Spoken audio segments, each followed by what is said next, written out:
Hello, and welcome to this episode of the Reset Podcast. I'm your host, Lorman Yo, CEO of the experience agency D-Flash. This is part of my 29 Days of Magic series, where I interview an awesome Black woman every single day for the entire month of Black History Month. And this week's episode is awesome because I got Jasmine Spraglin, who's a senior strategist at David and Goliath, and we're going to find out what she did for the Super Bowl, how she got there, what she's doing now, and it's going to be an incredible conversation. Take a listen. Hey, Jasmine. Hey. Super psyched to have you on. As I mentioned, every first question is always the same, and always fascinated by the answers. I'm sure yours would be no different. Jasmine, what was your first job? So my first job was, interestingly enough, I started working at Sears. I originally came in and got interviewed for a position as a cashier, and coming in at the age of 16, they actually thought I should sell appliances. So I started selling appliances at 16, and actually I continued all the way through college and stopped up until I started working in advertising in 2015. So it was an interesting journey at Sears selling appliances. You're selling appliances at Sears, and then you switched to advertising. How does that happen? So I had always wanted to work in advertising. I kind of had a personal agenda going into it, just because growing up, I had noticed that a lot of the ads that I saw on TV were not reflective of my surroundings and my environment and the people in my life and the people that looked like me. So I wanted to work in advertising to sort of influence what other kids would be seeing, to help them, get a chance to see people who looked like them. So I was very much on a mission, and that's what drove me to want to be in advertising. So it was quite an interesting jump that I made from appliances to advertising, but it had already been in my mind that is what I wanted to do. Awesome. And when you were thinking about it, like, what kind of steps did you take to make that actually happen? Because I'm sure there are lots of people who are listening going like, she was able to do it. How could I do that? So I took business classes when I went to college. I actually started in fashion school, and then I sort of remixed it a little bit and was like, okay, I just want to go strictly for business school, and then marketing was my focus. And I also did a lot of African American studies in school, because I really wanted to make sure that I was informed on, just the deeper things in the culture, so I could bring that with me when I got into advertising. So I had a really rich understanding of things that I wanted to help bring forth in the work that I was going to be doing in the future.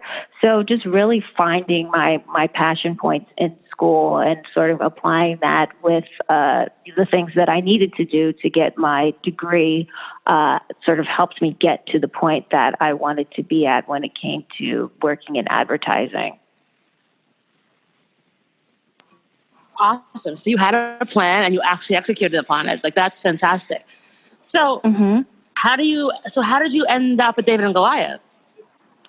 So I ended up at David and Goliath, actually a very sort of weird way. I was at Chiat LA working on Nissan, and Chiat LA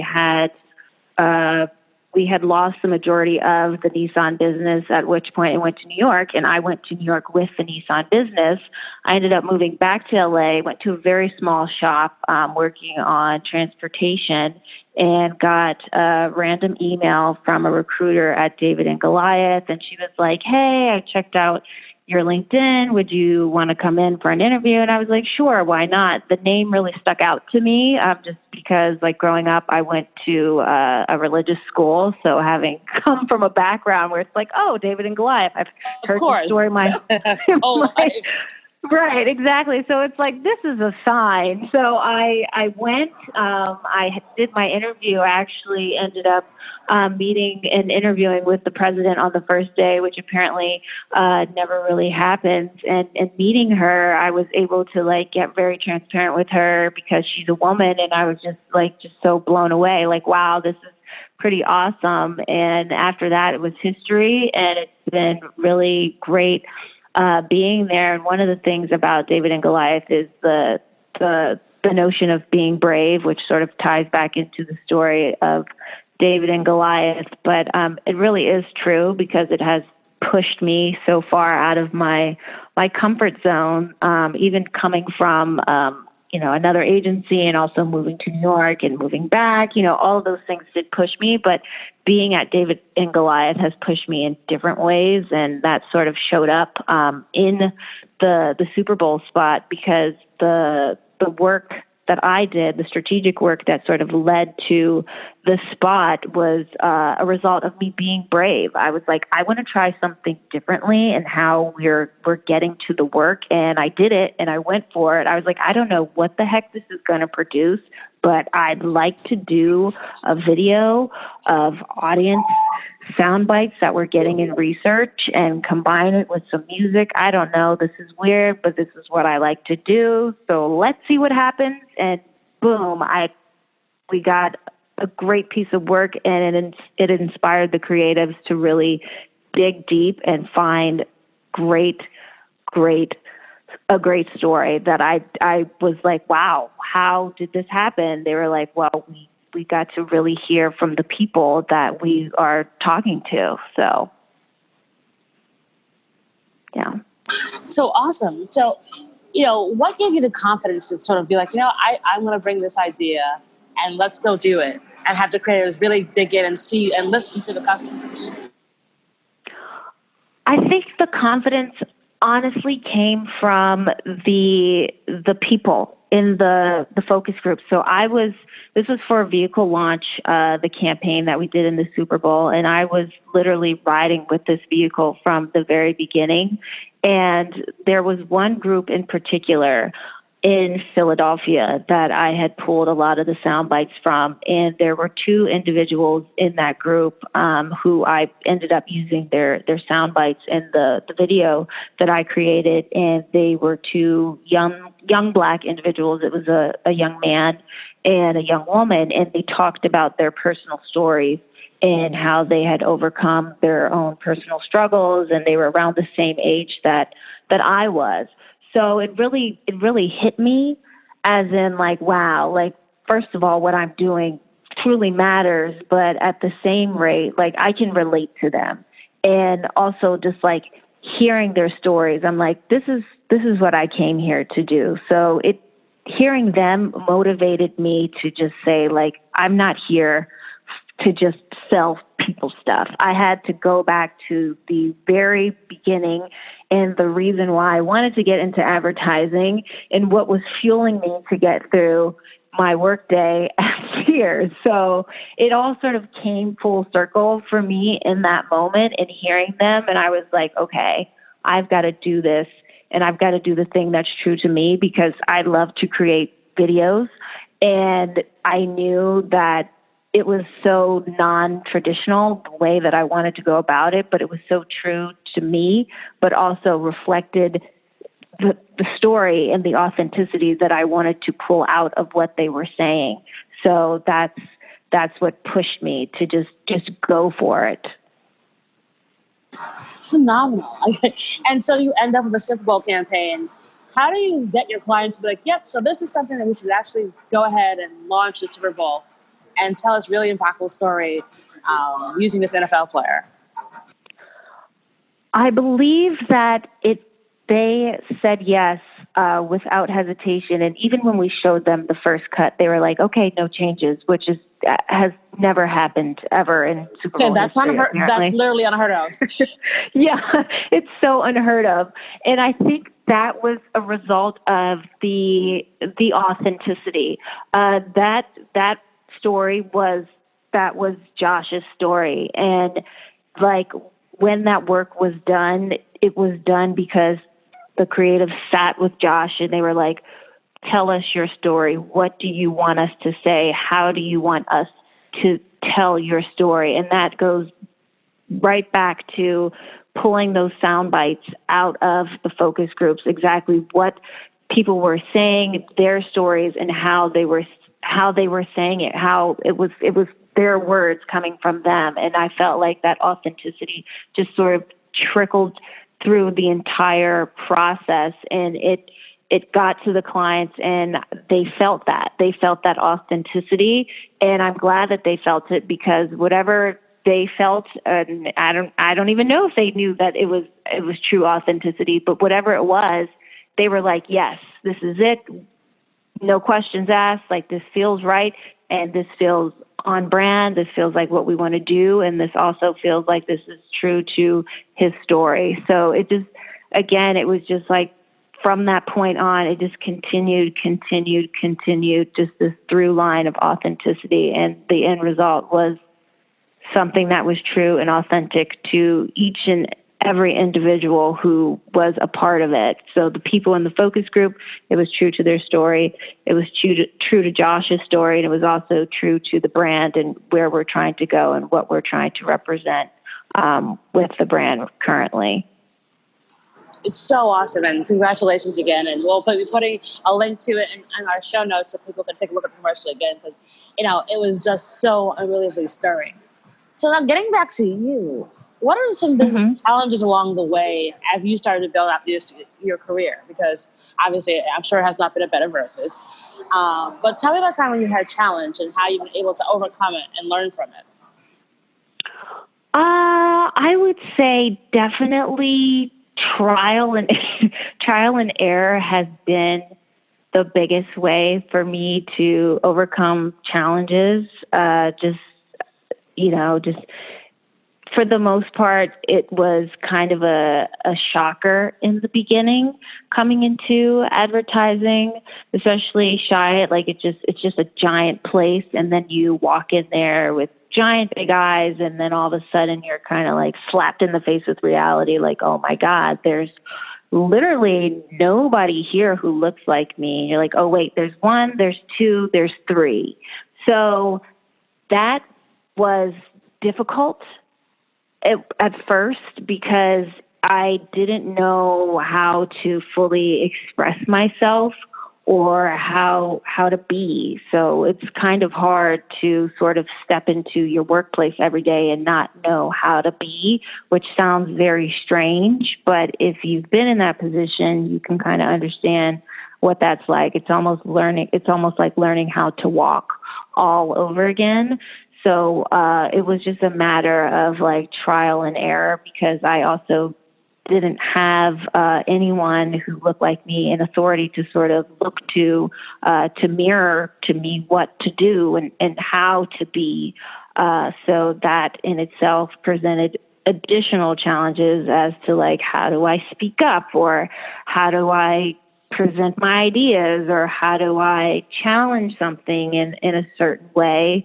So it was kind of through trial and error, but also through building connections outside of my agency that I was able to then understand how to navigate the space better. So that has just been a game changer for me, like meeting other people who look like me that I could talk to and be like, oh, how do you do this, or what do you do in these situations, has been extremely, extremely helpful. So I'm really grateful for networks that exist beyond the agency, because they're super great and people are just immensely supportive. It's just amazing how supportive people are when you just raise your hand and you're like, I need help with this. I don't really know what to do in this situation, and people exist at all levels. So that has been super helpful for me to overcome challenges at each stage of my career so far. It's awesome to hear that you've been able to build those networks, because oftentimes, especially when it's early on in your career, you really can't find those people. So it's really awesome that you're able to kind of find your outside tribe and use that to your best advantage. So absolutely fantastic. So what would you tell 21-year-old Jasmine, thinking about where you've accomplished so much so far? I would, oh, this is such a great question. I would tell her that it is absolutely okay to be who you are. And I say that because I feel like I spent a good bit of my 20s trying on different hats and different masks, really trying to figure out like where I fit in. And at my core, I've always known who I was, but I've, for some reason, felt like I had to try to be this person or that person or this person. And it was even more, it showed up more so in the workplace, because it's like, well, again, going back to the challenges I faced, I was trying to figure out who I needed to be. But I would tell my younger self to just be who you are, and that's the best person you could possibly be. And that is going to help you succeed in all areas of your life. So I wish I could tell her that now, so she wouldn't have to go bumping her head and, through all the struggles that she had to go through to figure that out. Well, I know one really good piece of advice I got a few years ago from a friend, and I take it with me everywhere now, is that like when those lessons happen, you never lose. You always learn. And that's the key for a lot of this stuff, that, sometimes it can be extremely hard, and navigating this universe, especially when you're a Black woman and you're one of the only and trying to find your tribe. But, those challenges and the way that you navigate them and how you survive them, because all you do is put one foot in front of the other. You learn lessons that come in really handy for you in the future. So I think that's really awesome advice that you would give to your 21-year-old self. So now you've got this dope Super Bowl commercial, usually beautifully well received. What is next for you? Wow. What is next for me? Let's see.